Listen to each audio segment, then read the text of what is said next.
of lakes and forests in southern Sweden's Småland region. It's pristine nature.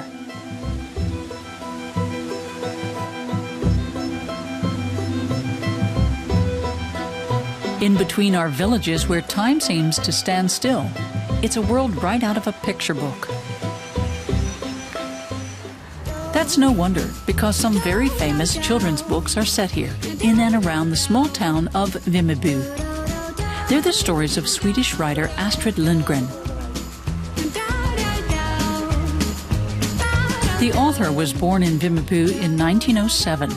Some of her stories are set even earlier. Astrid wrote different stories set in the time of her father, for example, and they go back about 150 years.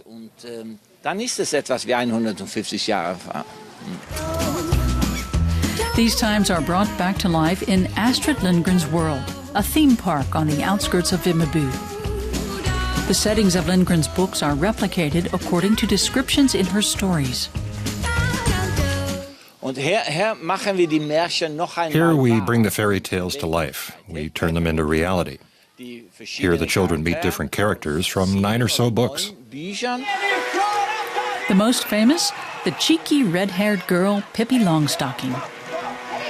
Theater performances are held all day in the park during summer, rain or shine.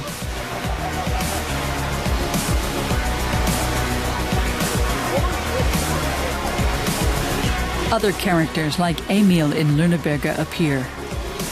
And Ronia, the robber's daughter, is there to meet children and parents alike. It's childhood memories for me as well. That's and come and visit it. It's wonderful. It's the legacy of Astrid Lindgren, and it's good stories for all ages. It's not just children's stories that testify to the imagination of Småland's inhabitants. So too does the glass art from the Glasriket, or Kingdom of Crystal. Glassblowers started settling here in the 17th century. Småland resident Bo Lustad explains why this poor, heavily wooded area became a glass center. It took enormous amounts of wood to heat the furnaces where you make the glass, so that was one important reason. And you also had the sand around here which is the main ingredient in glass, so you could take the sand from the nature, you could take the wood and heat the furnaces. The glass hut in Transjö is one of the smallest factories shared by several glassblowers. Master glassblower Marianne Degener and Lars Skullberg are working on a multi-layered, multicolored vase. Småland glass attracts 1 million visitors each year, yet the industry is shrinking. It's so very special for these parts, and only a few glassworks exist these days. Formerly there were something like 100 or so in Småland, but today there are only, well, let's say 5 or something like that. The oldest still in operation is the glass manufacturer in Kosta, a town with a population of 1,000.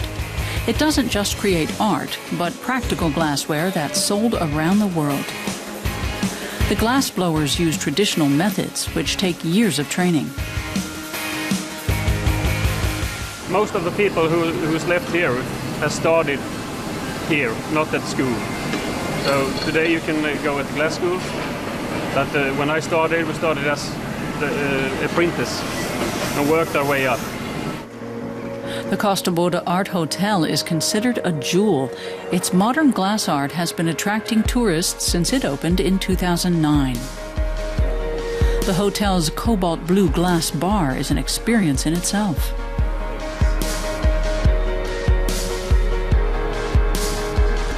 And the pool is likely the only one worldwide where glass fish bob in the water and treasures made of glass can be found at the bottom. And so it's a mixture of fantasy, tradition, and pristine nature that attracts visitors from around the world to Småland.